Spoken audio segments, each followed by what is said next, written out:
നേതാവ് കനു സന്യാൽ തള്ളിപ്പറഞ്ഞിട്ടും മാവോയിസ്റ്റ് മുന്നേറ്റം തടസ്സമില്ലാതെ തുടർന്നു. ഇക്കാലത്തിനിടെ CPI-ML പലവട്ടം പിളർന്നു.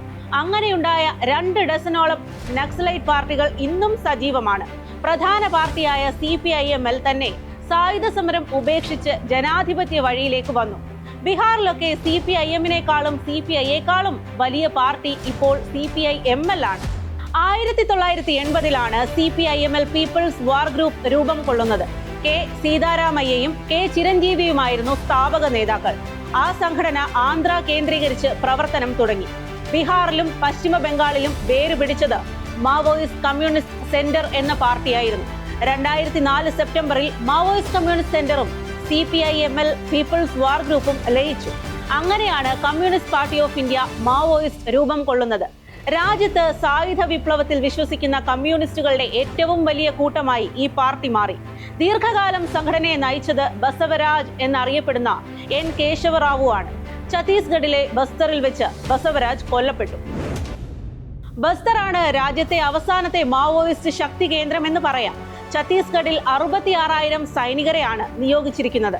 മാവോയിസ്റ്റ് വേട്ട മാത്രമാണ് ഇവരുടെ ലക്ഷ്യം. 38,000 ചതുരശ്ര കിലോമീറ്റർ സ്ഥലത്താണ് ഇപ്പോൾ പോരാട്ടം നടക്കുന്നത്. 320 സൈനിക ക്യാമ്പുകളാണ് ബസ്തറിൽ മാത്രമുള്ളത്. ഓരോ ക്യാമ്പിലും 150 മുതൽ 1200 വരെ സൈനികരാണുള്ളത്.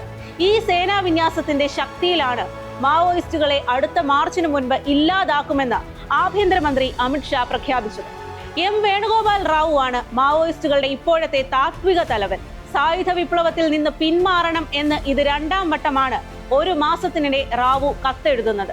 പാർട്ടിയെ കാത്തുരക്ഷിക്കാൻ അതുമാത്രമേ മാർഗമുള്ളൂ എന്നാണ് വേണുഗോപാൽ റാവുവിനെ പോലുള്ളവരുടെ പക്ഷം. കീഴടങ്ങിയാലും വ്യാജ ഏറ്റുമുട്ടലുകളിൽ കൊല്ലപ്പെടും എന്നാണ് മറ്റുള്ളവർ ചൂണ്ടിക്കാണിക്കുന്നത്. പാർട്ടിയുടെ തെലങ്കാന വക്താവ് ജഗൻ വേണുഗോപാൽ റാവുവിനെ തള്ളി പ്രസ്താവന ഇറക്കി. സായുധ വിപ്ലവത്തിൽ തന്നെ ഉറച്ചു നിൽക്കുന്നു എന്നായിരുന്നു ആ പ്രസ്താവന. ഈ വർഷം മാത്രം കൊല്ലപ്പെട്ട പ്രമുഖരുടെ പട്ടിക തന്നെ ഭയപ്പെടുത്തുന്നതാണ്.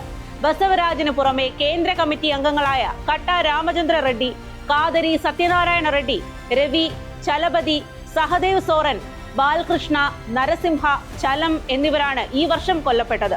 നേതൃനിരയെ ഏറെക്കുറെ ഇല്ലാതാക്കി എന്നു തന്നെ പറയാം.